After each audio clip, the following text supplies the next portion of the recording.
I started my professional activity as a neurologist, trying to bring relief to my neurotic patients.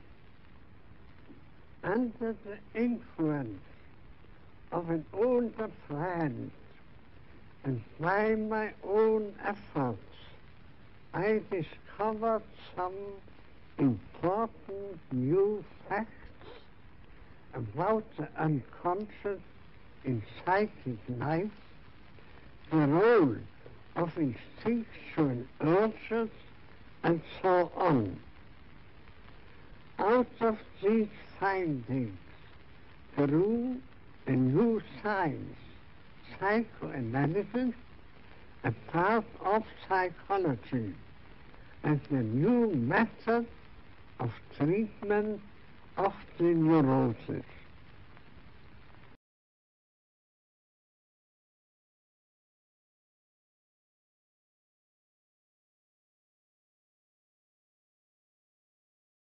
The world hangs on a thin thread, and that is the psyche of man.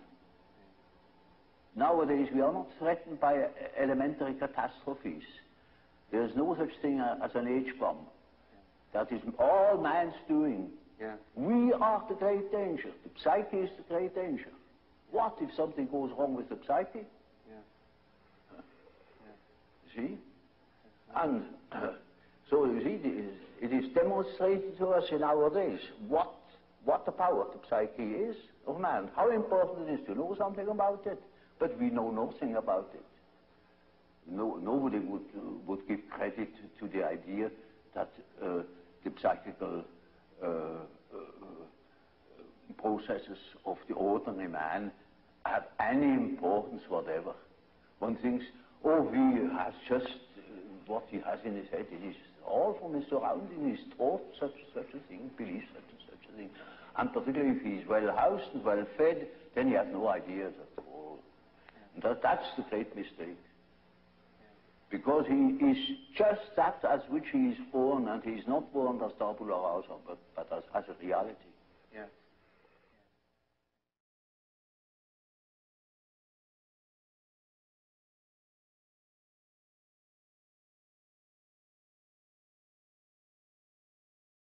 Therapy means healing, and logos means meaning. Thus, logotherapy is really healing through meaning, although this, of course, is an oversimplification.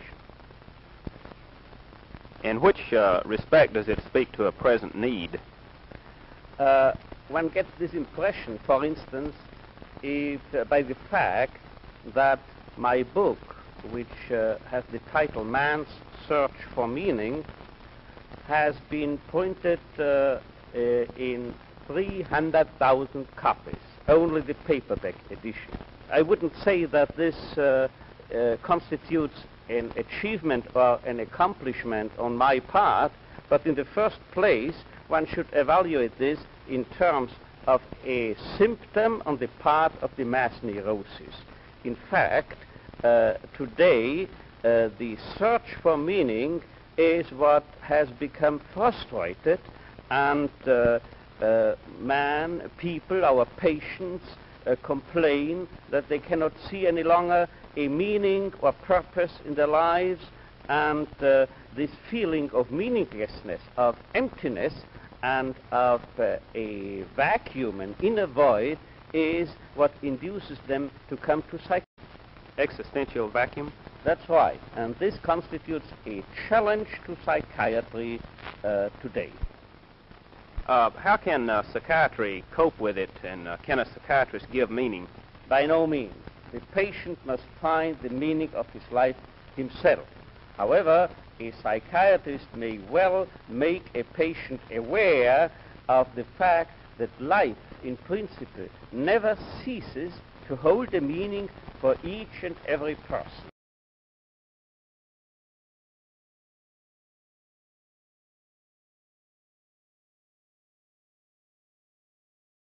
From my own years of therapeutic experience, I've come to feel that if I can create the proper climate, the proper relationship, the proper conditions, a process of therapeutic movement will almost inevitably occur in my client. You might ask, what is this climate? What are these conditions? Will they exist in the interview with the woman I'm about to talk with, whom I've never seen before? Well, let me try to describe very briefly what these conditions are as I see them. First of all, one question is, can I be real in the relationship? This has come to have an increasing amount of importance to me over the years. I feel that genuineness is another way of describing the quality I would like to have. I like the term congruence, by which I mean that what I'm experiencing inside is present in my awareness and comes out through my communication. In a sense, when I have this quality, I'm all in one piece in the relationship. There's another word that describes it for me. I feel that in the relationship, I would like to have a transparency. I would be quite willing for my client to see all the way through me, that there would be nothing hidden. And when I'm real in this fashion that I'm trying to describe, then I know that my own feelings will often bubble up into awareness and be expressed, but be expressed in ways that won't impose themselves on my client. Then the second question I would have is, will I find myself prizing this person, caring for this person? I certainly don't want to pretend a caring that I don't feel. In fact, if I dislike my client persistently, I feel it's better that I should express it. But I know that the process of therapy is much more likely to occur, and constructive change is much more likely, if I feel a real spontaneous prizing of this individual with whom I'm working. A prizing of this person as a separate individual. You can call that quality acceptance, you can call it caring, you can call it a non-possessive love, if you wish. I think any of those terms tend to describe it. I know that the relationship will prove more constructive if it's present. Then the third quality, will I be able to understand the inner world of this individual from the inside? Will I be able to see it through her eyes? Will I be able to be sufficiently sensitive to move around inside the world of her feelings so that I know what it feels like to be her, so that I can sense not only the surface meanings, but some of the meanings that lie somewhat underneath the surface. I know that if I can let myself sensitively and accurately enter into her world of experience, then change and therapeutic movement are much more likely.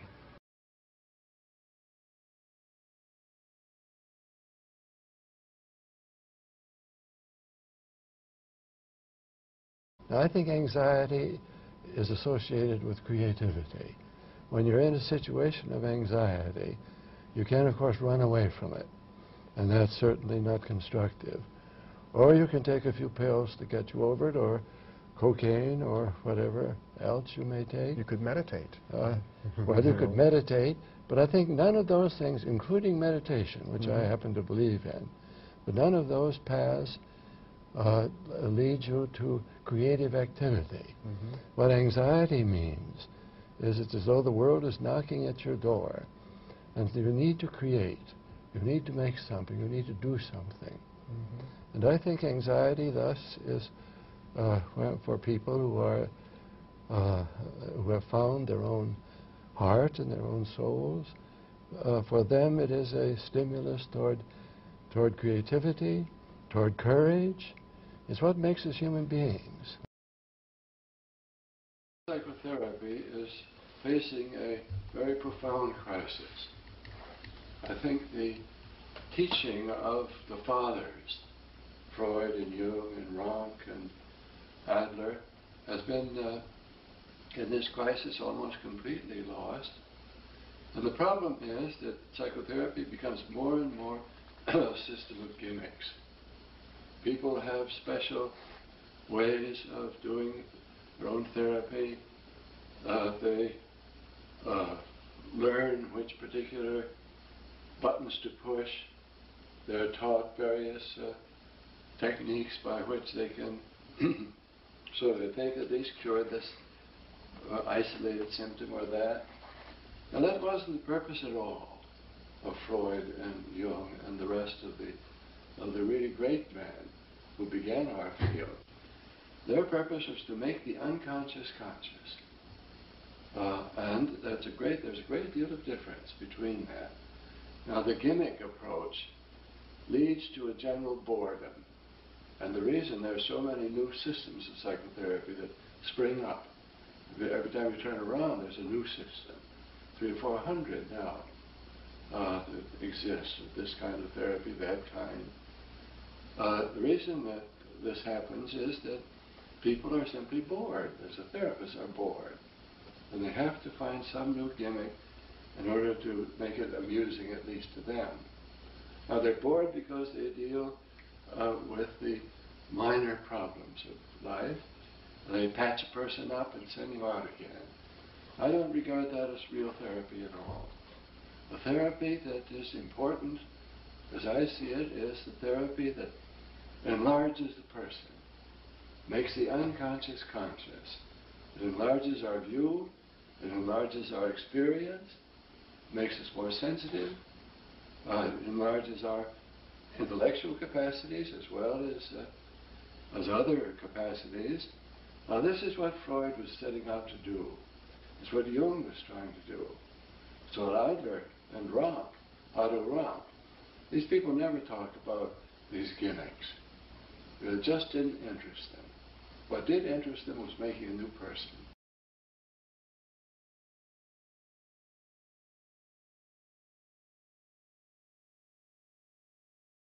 In parole difficili, è la scoperta in modo scientifico, razionale, della ontologia dell'uomo.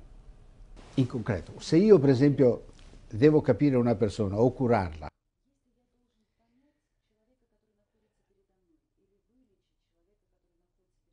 io intercetto questa essenza base psico-organica, cioè come pensa e come è fatto. Quindi è cellulare, ma è anche di progetto. Quando dico progetto, lei deve pensare a un architetto. Un architetto fa una casa. Lui ce l'ha in mente la casa. È precisa. Se lei coglie il progetto, la casa è sua come conoscenza. Quindi questo è un progetto semovente. Volgarmente la chiamano anima,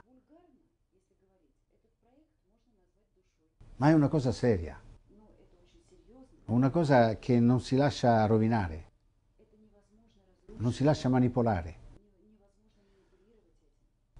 O è come è o muore.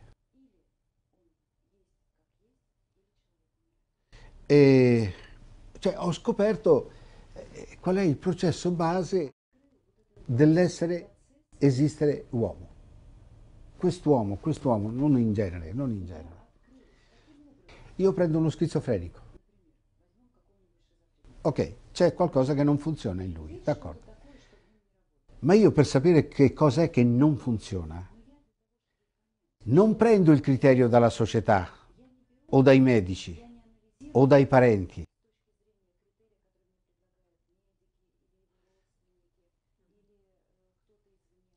Con questa ontopsicologia io rilevo immediatamente il progetto cardine, il progetto essenziale, che è psichico e fisiologico, è contemporaneo. Vedo come è fatto il suo progetto poi correggo lui, il malato, piano piano, per riportarlo alla sua identità di natura. Identità di natura. Io ho scoperto un progetto totale dell'essere umano, di quell'essere umano. Perché in lei c'è un progetto, in lei ce n'è un altro. Ecco, l'ontopsicologia consente di scoprire metodicamente questo progetto elementare.